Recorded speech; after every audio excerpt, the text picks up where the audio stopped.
नमस्कार। ऑनलाइन कक्षा में आप सभी का स्वागत है। आज अपन कक्षा 10वीं के पाठ 3 धातु अधातु के बारे में अध्ययन करने वाले हैं। यदि अपन थोड़ी सी जानकारी प्राप्त करें कि धातु किसे कहते हैं और अधातु किसे कहते हैं, तो उसके लिए आपको एक टेबल बनानी है। एक तरफ धातु लिख लीजिए, एक तरफ अधातु लिख लीजिए। अधातु और मेरे विचार ऐसा आ रहा है कि इसको मिटा दूं, इसमें बीच में लाइन खींच लूं। थोड़ा सा टाइम को कंज्यूम हो रहा है, लेकिन ये ठीक रहेगा भविष्य के लिए। धातु एवं अधातु।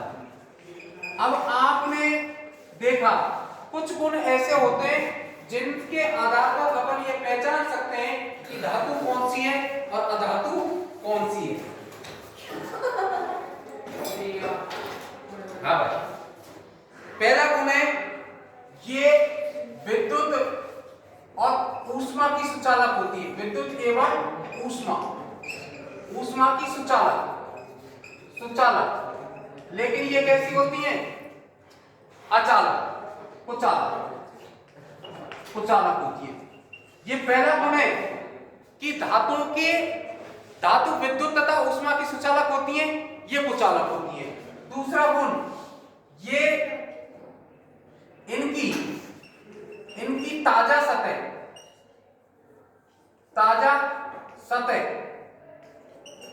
चमकदार होती है, और इनकी कैसी होती है? मलिन होती है। इनकी कैसी है? चमकदार है, जबकि इनकी कैसी है? मलिन होती है। आप किसी धातु को काटोगे तो उसकी नई जो सतह निकलेगी वो बिल्कुल कैसी? चमकदार निकलेगी, लेकिन उसकी अधातु में ऐसा नहीं होता। तीसरा, इनमें आघात वर्धीयता का गुण पाया जाता है। आघात वर्धीयता का गुण पाया जाता है, अर्थात इन पर चोट मारे तो चादर के रूप में फैलाया जा सकता है, इनमें नहीं पाया जाता। अगला है चौथा, इनमें तन्यता का गुण पाया जाता है। इनके अंदर तन्यता का गुण नहीं पाया जाता। तन्यता वो कहते हैं कि इसके तार खींचे जा सकते हैं। अगला है पांचवा, सोनो रस का गुण पाया जाता है। सोनो रस का गुण पाया जाता है, इसके अंदर नहीं पाया जाता। सोनो रस कहते हैं कि इनको चोट मारने पर ध्वनि उत्पन्न करती हैं। इस प्रकार की जो संरचना है, इस प्रकार के कुछ अंतर थे जनरल, इनके आधार पर धातु अधातु को पहचाना जा सकता है। अब कहें कि साहब धातु कौन सी है, अधातु कौन सी है, अपन कैसे पता लगाएं? तो देखिए कुछ उदाहरण भी याद कर लें। Fe, Cu, Za, Ac, Au, ये तो धातु है। इसी प्रकार से अधातु की बात करें तो O2 है, N2 है, Cl है, फास्फोरस है, सल्फर, ये सभी अधातु के अंदर आती हैं। इस प्रकार से धातु अधातु को आसानी से अपन समझ सकते हैं। हाँ, अगला टॉपिक है धातुओं के अपवाद। कुछ धातु ऐसी हैं जो धातुओं के गुण प्रदर्शित नहीं करती, वो धातुओं के अपवाद में आती है। पहला, सोडियम तथा पोटेशियम। सोडियम और पोटेशियम। सोडियम और पोटेशियम का प्रतीक होता है, इसका तो Na होता है, इसका K होता है। सोडियम तथा पोटेशियम कैसी धातु है? अति सक्रिय धातु, अर्थात इनको चाकू से काटा भी जा सकता है, वायु में खुले छोड़ने पर आग में पकड़ लेती है। सक्रिय है, मुलायम। दूसरा, पारा Pb, ये कैसी धातु है? ये ऐसी धातु है कि ये कमरे के ताप पर द्रव अवस्था में पाई जाती है। कमरे के ताप पर द्रव अवस्था में। तीसरा क्या? सीजियम तथा गैलियम। तीसरा सीजियम, सीजियम तथा गैलियम, गैलियम वाष्पशील, वाष्पशील धातु। तो इस प्रकार से कुछ परीक्षा में अपवाद पूछ ले आपसे कि क्या कारण है कि केरोसिन में सोडियम तथा पोटेशियम को केरोसिन के तेल में डुबोकर रखा जाता है, केरोसिन में या मिट्टी के तेल में डुबोकर रखा जाता है। तो उसका उत्तर है कि अत्यधिक सक्रिय होती है, वायु की नमी के साथ कोई क्रिया नहीं करें, इसलिए उसको उसके अंदर रखा जाता है। अगले अगर अपन बात करें तो अधातुओं के अपवाद। भाई धातुओं के अपवाद हो गए, तो इसके बाद में अधातुओं के अपवाद पर भी चर्चा कर लेते हैं। अधातुओं के अपवाद की चर्चा करें तो देखिए कार्बन के अपर रूप मिलते हैं, अपर रूप मिलते हैं, कार्बन के अपर रूप मिलते हैं। दूसरा है कार्बन का अपर रूप है हीरा। हीरा कैसा है? तो हीरा विश्व का सबसे कठोरतम है, विश्व का कठोरतम रूप है। अधातु है तो कैसे होनी चाहिए थी? भंगुर होनी चाहिए थी, लेकिन है कैसा? कठोर है।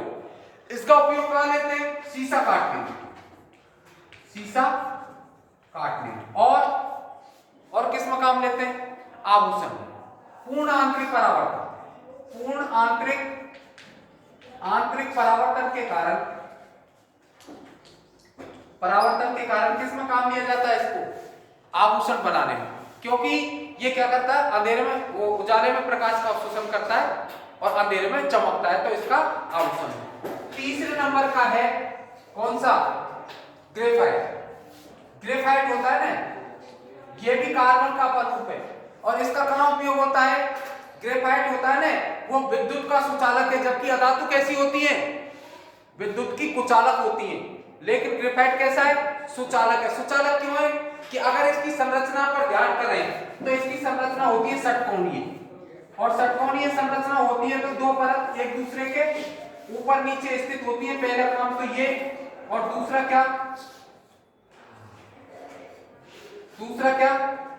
इसके अंदर प्रत्येक बंध बनाने के बाद में एक संरचना है, एक इलेक्ट्रॉन मुक्त रहता है। मान लीजिए ये इससे जुड़ रहा है, ये इससे जुड़ रहा है, ये हो ही गया, ये इससे जुड़ रहा है, ये इससे जुड़ रहा है, ये इससे जुड़ रहा है, ये इससे जुड़ रहा है, ये यहाँ, ये यहाँ।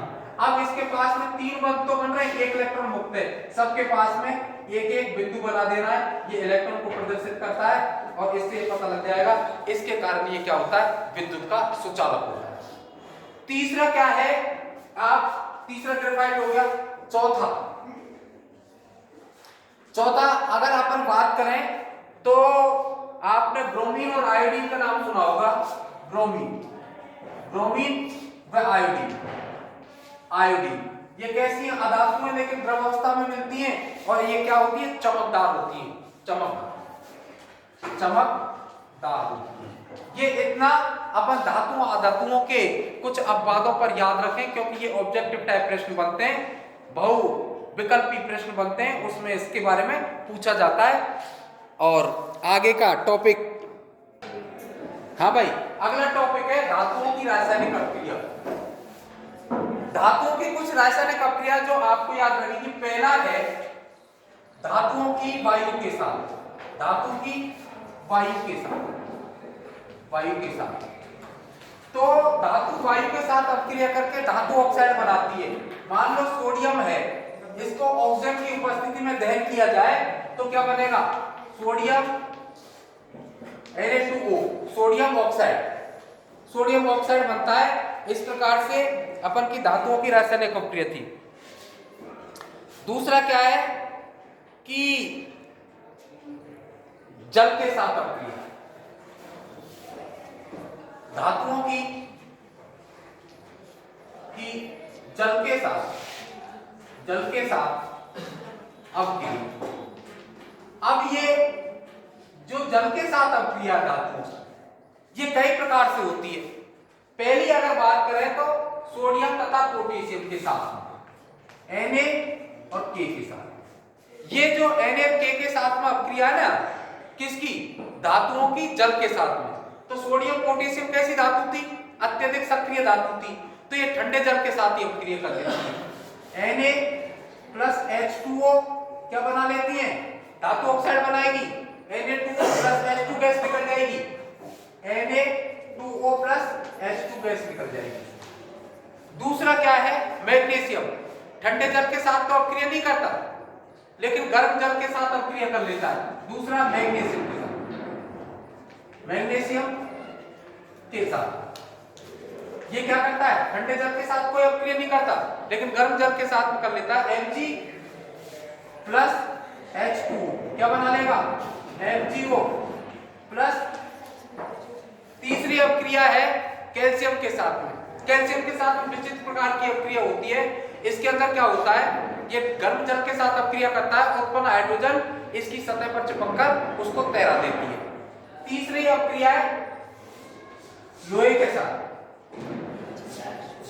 लोहे के साथ, लोहे के साथ क्या करता है? नहीं तो ठंडे जल के साथ अपक्रिया करता है, नहीं गर्म जल के साथ अपक्रिया करता है, लेकिन किससे अपक्रिया कर लेता है? जल वाष्प के साथ अपक्रिया कर लेता है। Fe plus H2O equal to Fe2O3 plus H2, जो भी निकलेगा निकल जाएगा। चौथी अपक्रिया है सोने चांदी के साथ। सोना और चांदी AgAu के साथ, तो Ag या Au इसके साथ में H2O की अपक्रिया कराए तो नो रिएक्शन होती है, नो रिएक्शन। इनके साथ कोई अपक्रिया नहीं करता। इस प्रकार कुछ अपक्रिया थी। हाँ भाई, पुनः ध्यान दें, एक अपक्रिया और रह रही है तीसरे नंबर की, धातुओं की अम्लों के साथ अपक्रिया। अम्लों के साथ, अम्लों के साथ जो अपक्रिया होती है धातु, वो उसके साथ लवण तथा हाइड्रोजन गैस देती है। मतलब सोडियम है, इसकी HCl से अपक्रिया कराई जाए तो ये क्या बनेगा? NaCl बनेगा प्लस H2 गैस देगा। अब इसमें एक नोट याद रखना है आपको कि जो नाइट्रिक अम्ल होता है, प्रबल ऑक्सीकारक होने के कारण धातुओं से कोई अपक्रिया नहीं करता, क्योंकि इसमें जो नाइट्रोजन है, जो नाइट्रिक अम्ल है उसका सूत्र होता है HNO3। इसका जो विखंडन होता है, तो विखंडन में जो N है, ये N क्या करता है? किसी अन्य के साथ अपक्रिया करके NO बना लेता है, NO2 बना लेता है, N2O बना लेता है। इसलिए ये प्रबल ऑक्सीकारक होने के कारण कोई अपक्रिया नहीं देता। एक दूसरा नोट और याद करना है आपको कि अम्लराज किसे कहते हैं? अम्लराज, अम्लराज, अम्लराज कहते हैं कि एक भाग तो क्या HNO3 प्लस 3 भाग HCl के विलयन को अम्लराज कहते हैं। और अम्लराज किस में काम आता है? सोने चांदी जैसे बहुमूल्य जो धातु है उनको खोलने के रूप में काम लिया जाता है। तो आपको परीक्षा पूछेगा अम्लराज के अंदर होता है एक भाग HNO3 और 3 भाग HCl, इतना आपको याद रखना है। इसके बाद में एक सक्रियता श्रेणी है। ये टॉपिक रासायनिक अपक्रिया खत्म होती है यहाँ पर। अब अपन को सक्रियता श्रेणी, सक्रियता श्रेणी की आवश्यकता क्यों पड़ी? सक्रियता श्रेणी, सक्रियता श्रेणी कहते हैं कि धातु को उनकी क्रियाशीलता के आधार पर व्यवस्थित किया गया है, उसको एक श्रेणी बनती है, उसके आधार पर उसको सक्रियता श्रेणी कहते हैं, धातु की क्रियाशीलता। अब अपन ऐसे ध्यान रखें, सबसे ज्यादा क्रियाशील धातु कौन सी है? A, Na, फिर बीच में आ जाएगा Hg आ जाएगा, Cu है, Cu है, और नीचे नीचे कौन सी आ जाएगा? Ag और Au आ जाएगा। ये धातुओं का एक क्रम है। पूरी धातुओं की मैं नाम नहीं लिख रहा हूं, आप लोग उसको किताब में देख सकते हैं, आपके पास लिखा हुआ होगा, सक्रियता श्रेणी के नाम में जाना जाता है। अब इसको भी अपन, इस टॉपिक एक छोटा टॉपिक था, इसके बाद में कुछ और अपन संरचनाओं पर बात करेंगे। इसके बाद में धातु निष्कर्षण। हाँ भाई, अगला इसी पार्ट के अंदर एक टॉपिक महत्वपूर्ण टॉपिक है जो परीक्षा में पूछा जाता है, उसको कहते हैं धातु निष्कर्षण। धातु निष्कर्षण, धातु निष्कर्षण। धातुओं को कैसे प्राप्त किया जाता है? देखिए, आप लोग सामाजिक ज्ञान भी पढ़ते हो, उसके अंदर में आपने पढ़ा होगा धातुओं को या तो खानों से खोद कर निकाला जाता है या समुद्र से प्राप्त किया जाता है। अपन जो धातुओं की बात कर रहे हैं वो खानों से खोद कर निकाला जाता है। तो एक होता है खनिज और एक होता है अयस्क। खनिज होता है उसको खान से निकालते हैं और बाजार में यूं की यूं बेच देते हैं, खनिज कहलाता है। अयस्क होता है वो किसी धातु, कोई धातु होती है, वो धातु किसी यौगिक के रूप में मिलता है, उसको अयस्क कहते हैं। अयस्क, अयस्क, अयस्क कहते हैं। ये किसी के किस में रहेगी? ये बंद बनाकर रखी है,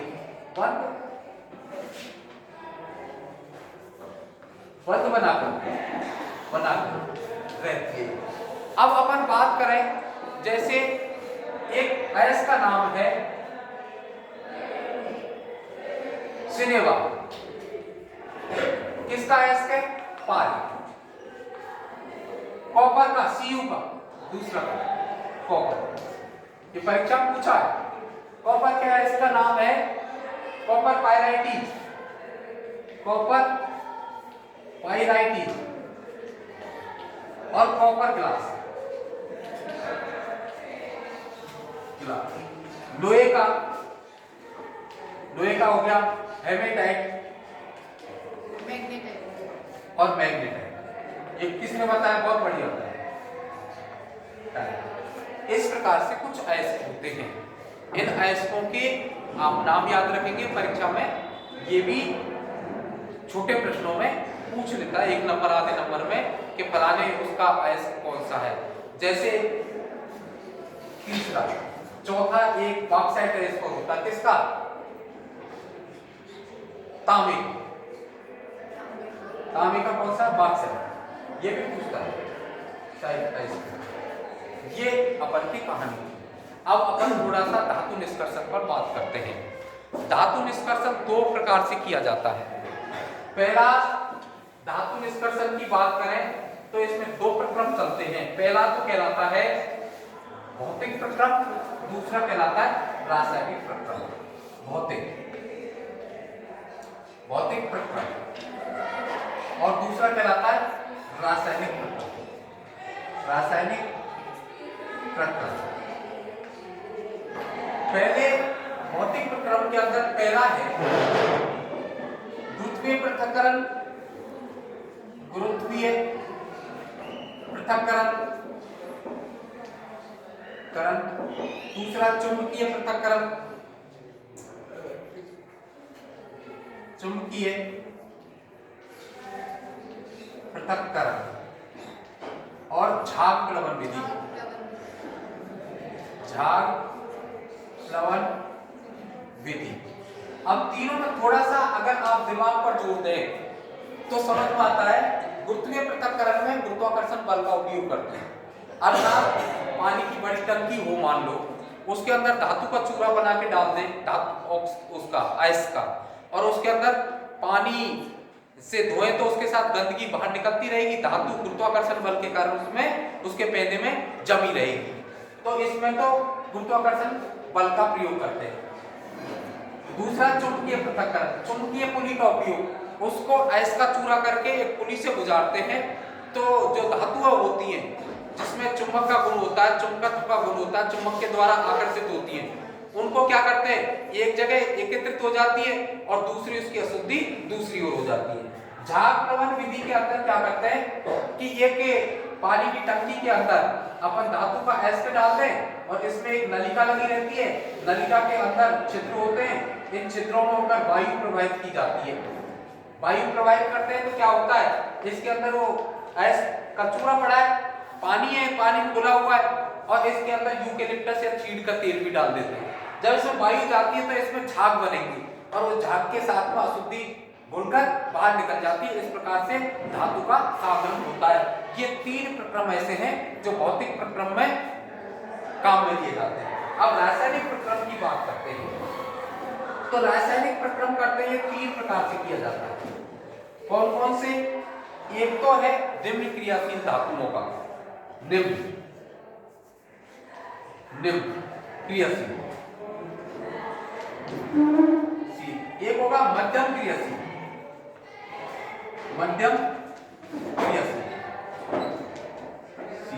और एक है उच्च क्रियाशील,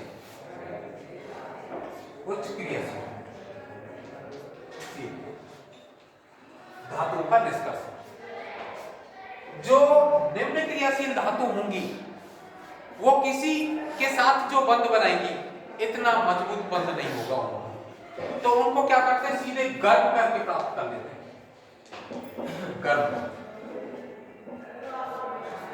उच्च क्रियाशील है उसको वैद्युत अपघटन के द्वारा कर देते हैं, विद्युत अपघटन के द्वारा उसका क्या कर लेते हैं, निष्कर्षण कर लेते हैं। जो मध्यम क्रियाशील धातु है इनका सबसे बुरा काम है, इनका निष्कर्षण करना बड़ा कठिन रहता है। तो इसमें क्या क्या प्रक्रम काम में लेंगे? पहला तो होगा इसका भर्जन, निस्तापन के बाद में कार्बन के द्वारा अपचयन, फिर उसके बाद में होगा इसका उसका वैद्युत अपघटन के द्वारा इसको प्राप्त किया जाता है। तो इसको थोड़ा सा समझना पड़ेगा, इसलिए इसको तो मैं इरेज करता हूं।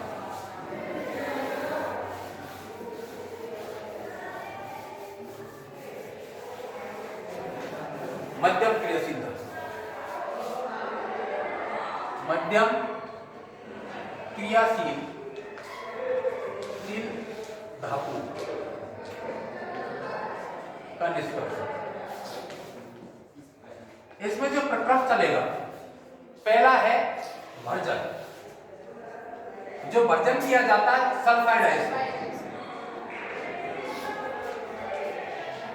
अयस्कों को वायु की उपस्थिति में भूना जाता है। मान लो अपन के एक अयस्क है Cu2S, इसको क्या करेंगे, वायु की उपस्थिति में इसको भूना, क्या बनेगा, CuO बनेगा और SO2 के रूप में अशुद्धि निकल जाएगी। यह आपको याद रखना है। कौन सी अभिक्रिया हो रही है, Cu2S है, ऑक्सीजन के साथ में ऑक्सीजन की उपस्थिति में तीव्र ज्वाला में भून रहे हैं इसको, किसमें, वायव्यावर्ती में।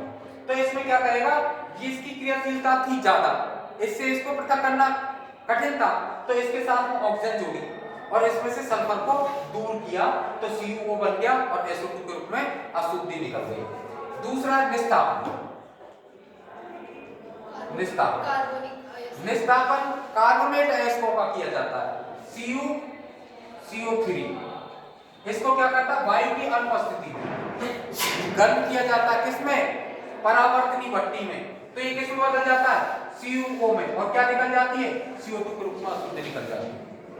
इसके बाद में अपन को क्या करना है, तीसरा करेगा कार्बन के द्वारा अपचयन। तीसरा कार्बन के द्वारा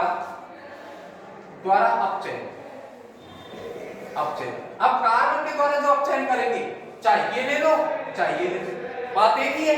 तो CuO है, इसको अपन क्या करें, कार्बन के साथ अपक्रिया कराए, अपचयन करा रहे, तो ये क्या हो गया, Cu प्राप्त हो जाएगा और CO2 के रूप में अशुद्धि बाहर निकल जाएगी।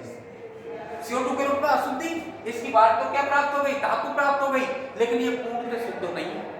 इसलिए चौथा जो प्रक्रम चलेगा इसका वो हो गया, और बताएगा विद्युत अपघटन। विद्युत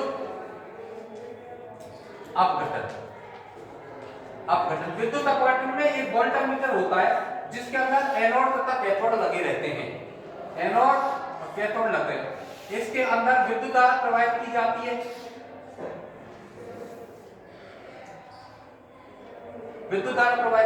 है, इसमें इसका मोल भर लेते हैं। तो इसमें क्या होगा, जो ऋणायन होता है उसको कहते हैं कैथोड।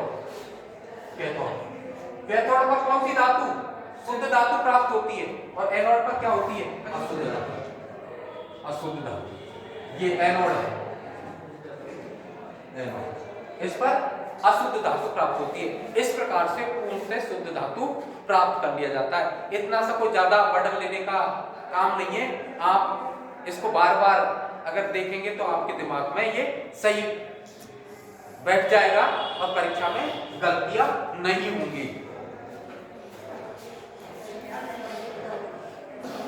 हाँ भाई, इसका तीसरा टॉपिक रह गया संक्षारण। धातुओं को क्या होता है, धातु वातावरण में नष्ट होती हैं, खराब हो जाती हैं। किससे? जलवाष्प नमी के संपर्क में अगर धातु मलिन पड़ जाती है और खराब हो जाती है, इसको धातु का संक्षारण कहते हैं। तो संक्षारण में कौन कौन से 3 धातुओं के नाम दिए हैं आपके। एक तो लोहा होता है Fe, ये किसके साथ अभिक्रिया करता है? जलवाष्प के साथ। जलवाष्प के साथ अभिक्रिया करता है, खराब हो जाता है। चांदी होती है ना, चांदी Ag, ये किसके साथ करती है? CO2 के साथ अभिक्रिया करती है। और तांबा होता है ना Zn, ये किसके साथ? सल्फर के साथ अभिक्रिया करता है और हरे रंग की परत जम जाती है। अब इसको रोकने के लिए क्या करें? इसको रोकने के लिए सीधा सा तरीका है, इसके ऊपर ग्रीस पेंट और ऑयल कर सकते हैं, मिश्र धातु बना सकते हैं और इस पर आयरन ऑक्साइड की परत भी चढ़ा सकते हैं। इस प्रकार से धातु को संक्षारण होने से बचाया जा सकता है। एक है कि स्टीलनेस स्टील कैसे बनाते हैं? इसमें क्रोमियम का निकल मिलाया जाता है, 0.5% कार्बन मिलाया जाता है। देखिए, लोहा होता है, इससे स्टील बनती होगी, लेकिन शुद्ध लोहा होता है ना, वो नर्म होता है। लोहा नर्म होता है। अब इस नर्म को कठोरता प्राप्त करने के लिए इसमें कितना 0.05% कार्बन मिलाया जाता है। इससे इसकी कठोरता प्राप्त हो जाती है। और क्या करते हैं इससे आगे? इसमें क्रोमियम तथा निकल मिलाया जाता है। क्रोमियम तथा निकल, क्रोमियम और प्लस निकल मिलाया जाता है, जिससे इसको क्या कठोरता प्राप्त हो जाती है। एक छोटा सा टॉपिक कवर है सोने की शुद्धता। तो सोने की शुद्धता जो मापी जाती है वो कैरेट में मापी जाती है, और कैरेट इसका क्या मात्रक हो गया एक तरह से शुद्ध हो गया वो। हाँ, सोने की शुद्धता, शुद्ध सोना भंगुर प्रकृति का होता है। शुद्धता, हाँ भाई, सोना भंगुर प्रकृति का होता है, इसलिए उसके आभूषण नहीं बनाए जा सकते, तो उसमें अशुद्धि मिलानी पड़ती है। लेकिन 24 कैरेट को क्या माना गया है? शुद्ध कैरेट को शुद्ध सोना है, सोना। अब इसमें क्या करते हैं, जैसे मान लो 22 कैरेट का सोना है तो 2% अशुद्धि मिलेगी, 20 कैरेट का है तो 4% अशुद्धि मिलेगी, तो आप उसकी परसेंटेज मात्रा निकाल सकते हैं। एक है मिश्र धातु किसे कहते हैं? तो मिश्र धातु कहते हैं जब 2 या 2 से अधिक धातु को आपस में मिलाया जाता है तो उनको मिश्र धातु कहते हैं। तो मिश्र धातु में आप देखेंगे पीतल है ना, कांसा, गन मेटल और सोल्डर आयरन, ये 3-4 प्रकार की मिश्र धातु हैं, जिसको आप अब उसमें चैप्टर में देख लेना। उनके मैं अब ज्यादा नहीं करा सकता, वीडियो बहुत लंबी हो जाएगी, इसलिए आज के लिए